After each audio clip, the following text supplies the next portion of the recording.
All right, Alexander, let's talk about the Musk Trump Spaces conversation. And let's talk as well about the letter that Thierry Breton, the European Commissioner, sent to Musk, to X, right before the conversation was going to air. And in this letter, which is published on X, it's interesting that he's using X to get this letter out there, Mr. Breton. He basically warns Musk to censor the conversation that he's about to have with Trump. He hasn't had the conversation yet. The Spaces conversation has not aired at the time when he sent this letter, but in anticipation of the conversation, the EU warned Musk, "You better censor your conversation with the former president of the United States and the candidate of the Republican Party for the current elections in the United States." Wow, what an action by the European Union! I think they've really overdone it now. That's my impression of it. They really crossed over a red line. But anyway, what are your thoughts about? Well, they've not crossed over a red line. They've charged across that red line, and they're charging further because it's one of the most menacing letters I have ever seen. I mean, I've been in situations where I've been advising all kinds of corporate entities and people, and who get letters from government institutions and governmental institutions. I've never seen anything quite like this. I mean, it sort of drips with menace, if I have to say it. And I mean, it lumps together the meeting with Trump, which, as you correctly said, had not yet happened, with the riots in Britain. I mean, it sort of makes a sort of conflation of the two, hinting, by the way, in my opinion, at some connection to the events in January 2021 that took place in Washington. Sorry to be a little elliptical about that, but we have to be careful what we say. So, I mean, it makes it all look as if, Trump is dangerous. The riots are somehow connected to X. X is facilitating all this protest and all this kind of thing. And it's basically hinting at legal action against X.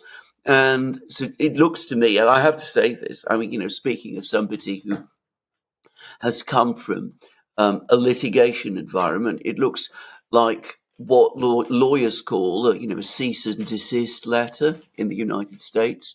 A pre-action letter is what we would call, say, in Britain, a letter before action. It looks to me like the EU Commission is preparing to take action against X. And, it makes me think that steps that were taken against Russian media back in February 2022, and is now going to start being, expanded to include certain media agencies, including X, possibly the United States as well.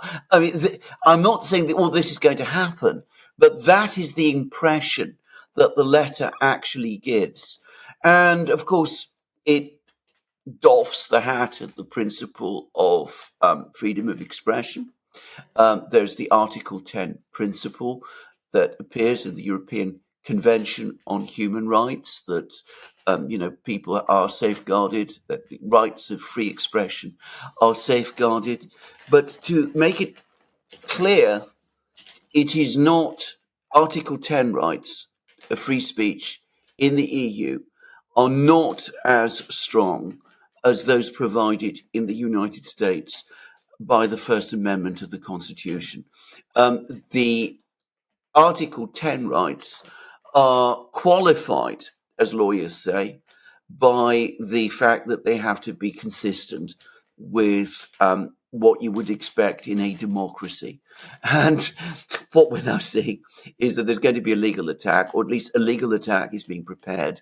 A regulatory attack is being prepared on the basis that things that are appearing on X are inconsistent with democratic values decided by the EU Commission, whose members whose officials, as we know, are elected. They stand for elections. They're elected by the European people. They're not an appointed, or rather self-appointed bureaucracy. And they are the best people, obviously, to decide what democracy is and how it needs to be protected. I am being sarcastic, of course. So what does X do? Well, Let's I say it think goes down this regulation, are you talking about a fine? Are you talking about is this the path that the no. EU is I going said to that move what towards, or happened. a blocking? A I think blocking of X is possible? they did this to Russian media in February 2022. I think they're heading in the same direction towards X. I think there's been a massive campaign against X in the UK over the last few weeks. We discussed that in a video that we did a few short time ago when we discussed the events in Britain, and I made very clear my own views about that. And I said that it looked to me as if this was part of a program of suppression of free speech and all of this. I think it's exactly what's going to. I think looking at a fine, maybe a fine will be the first step. But I think an outright ban is probably what some of the people in the EU Commission are thinking about. And by the way, can I make it absolutely clear? I do not believe that the commissioner who sent this letter, Thierry Breton, was acting alone. I have absolutely no doubt whatsoever that what he was setting out in that letter was the full position of the entire commission. I think that they're all in agreement with this, and this is what's coming. Yeah, but if they don't have X, how are they going to spread their propaganda? Good question. You know what I mean? That is a very good question. They're more addicted to X I know. than anybody. Yeah, and they use X to disseminate disinformation and propaganda more than anybody. I know. Well, What are they going to do without X? Well, they'll try and set up an alternative. They've tried many times to set up alternatives. None of them have succeeded. But I suspect, they'll, follow the principle to try again, and maybe on, the 137,000th time they might succeed. I mean, you're absolutely right. I mean, the European Union's record. I'm talking not about the Commission now. I'm talking about, European Union states. Their record in successfully setting up social media companies has been awful. I mean, they've completely pathetic. They've completely failed. And the present political economic structures in Europe are, to a great extent responsible for this. I mean, all the malaise that we've been talking about in Europe for a long, long time expresses itself. One of the things that indicates this, it is their complete failure to break through into this sphere. But, presumably that is what they're going to try to do. I mean, I can't see whatever else they can do. It's important to say again that these people never think in advance. They failed to think in advance all the Russian sanctions and all the other things that they thought they were going to do. They probably think that if they can knock out Twitter, X, then they can step in and something else will take its place, which will be more amenable to them. The complacency and optimism and incompetence of these people is something that one should never underestimate. But it does look to me, as I said, that they're now coming after X in a very, very serious way. And notice that it's not, I mean, they bring up the question of the riots in the UK, and I've discussed that at great length. Can I make a point about those riots? One of the interesting facts about the riots is that you will never find anywhere any number given for the number of people who participated. Now, that might be because the number is enormous and the authorities don't want that fact known, or, which is what I believe, it is because the number of people who participated is extremely small. And the authorities don't want people to know about that either. But anyway, I throw that out. But anyway, they bring up the topic of the riots in the UK, but there is no doubt at all that the single thing, the instigating event, is Elon Musk's decision to have a conversation, as he puts it, which is what I understand this was, with the person who was the former and perhaps future president of the United States. That is quite astonishing, actually, but that is what they are trying to do. So if they're prepared to do that, then we shouldn't assume that, an outright ban is something that they would stop at. If the United States was really tough about it, like really decisive about everything that the EU is saying about X, about Elon Musk, about free speech, what this is an attack by the EU against free speech in the United States. It's I would imagine this is election interference, is it not? I mean, Trump is the Republican candidate for the elections, and I imagine the American people have a right to listen to the candidate of the Republican Party, and the EU basically telling a news platform, to censor Trump before he even spoke, before he even had this conversation. I mean, you could make a case that the EU is interfering in U.S. domestic affairs and in the U.S. election process. I mean, if this was Zuckerberg having a conversation on Facebook with Kamala Harris, there would be no letter from the EU to Facebook. They would not send a letter to Zuckerberg. But if the United States really wanted to be decisive about it, well, then they would send a warning to the European Union, wouldn't they? I mean, the government, Congress, I don't know, senators in the U.S. would draft a letter, like the letter they sent to the ICC. Remember the letter signed by 15 senators that they sent to the ICC, warning the ICC not to place sanctions on, not to issue an arrest warrant against Netanyahu. They would send a letter signed by 15, 20, 25 Republican senators, whatever. And they would tell the EU, this is our warning. Do not meddle in our domestic affairs. I mean, I'm trying to be fair and objective about it. That would be a correct response from the U.S. to this letter from an EU commissioner threatening an American platform, an American company, and an American presidential candidate. I mean, I can't figure out another way to look at this. You're absolutely right. Am I seeing it wrong? No. I mean, on the face of it, you're absolutely right. This is meddling in the U.S. election. Is meddling in the ability of one of the candidates in that election to put across his message on, remember, an American social media platform. I mean, X is an American social, not a European one. The fact that many people in Europe go to it is a completely different matter. But, of course, you're talking about what the United States should do. What the United States will do is an entirely different thing. We've discussed in many programs on this channel, we've discussed them with ourselves and with Robert Barnes, all the various obstacles that have been put in Trump's way. The cases, all of that, this must be seen as just another step, another part of that. In fact, I'm going to tell you straightforwardly, I believe, I don't have any knowledge about this, I don't know this for a fact, but I'm absolutely sure this is the case, that before that letter was sent, all sorts of telephone calls were made between Brussels and Washington, and that there was some input into this letter from some people in Washington. That's, as I said, a pure guess, but I would be very surprised if it was otherwise. Yeah, because I mean, the Democratic Party, the Biden White House, they're upset about the fact that Elon owns and controls X. Obviously, they would like to have a monopoly on social media, so that wouldn't surprise me either. But still, the Republicans in Congress, let's see what they do. Are they going to do anything about it? We're going to wait and see. So they should. I mean.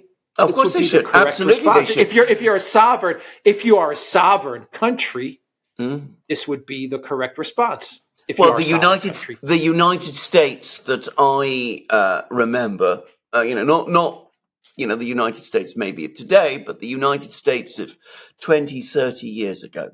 If this had happened, they would have been absolutely incandescent. They would have come along, and at the very least, they would have demanded that Thierry Breton step down. I mean, that he should write a letter like this to an American social media platform, demanding that kind of action, is something which, as I said, given how completely it violates American political and legal traditions, and as you said, interferes in the election, there would have been incandescent. There would have been a titanic row. But of course, there isn't going to be one for the very reasons that we've just talked about. Because bear in mind that if you're talking about the Democratic Party's election campaign going forward into the November election, it is an entirely a media operation now. The candidate herself is not giving speeches or interviews or anything. So it is entirely a media operation.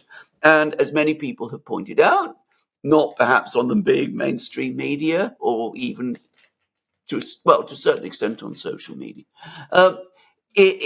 In order to make a campaign like that fully proof, you need to secure the media space to the fullest degree that you can. And that's, I think, partly what explains this letter. Yeah, I wonder if, yeah, you're probably right. The Biden White House, I could see them coordinating this letter with the EU. Well, they've tried everything. They've tried everything else. Why not this? I mean, they can't do it because they can't do it because the First Amendment stands in their way. So, why not get their friends in Brussels to do it instead? Just saying. I mean, I want to stress, I'm speculating. I don't know this for a fact. Yeah. But, just a thought. Yeah. So the EU is terrified of Musk, but they're terrified of Trump. And Elon actually brought this letter up during the X conversation. And Trump basically said, I'm paraphrasing what Trump said, but he basically said that the EU is a bunch of freeloaders. That's basically what Trump said.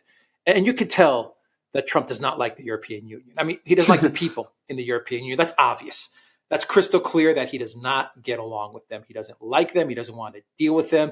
And he considers them freeloaders to the U.S. It's clear, listening to Trump, that that's his impression of the EU. He doesn't have any respect for them. So obviously the EU is terrified of a Trump presidency.